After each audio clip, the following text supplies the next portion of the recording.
ಜನಸಮೂಹವನ್ನು ಕರೆಯಿಸಿದಾಗ ಆ ಜನಸಮೂಹವೇ ಮರುಗುತ್ತದೆ ಅಂತೆ. ಸಿಲ್ವೆಮು ಏನು ನ್ಯಾಯ ಅಂದಿ?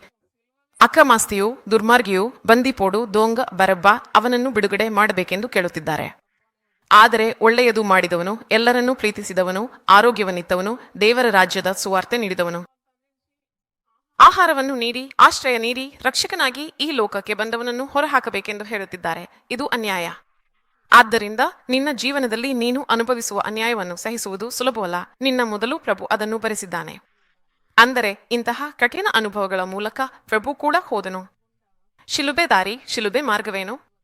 ಏಕೆ ಇಂತಹ ಶಿಕ್ಷೆ? ಏಸು ಪ್ರಭುವಿನ ಕೈಗಳ ಮೇಲೆ ಹಚ್ಚುವುದು ಏನು?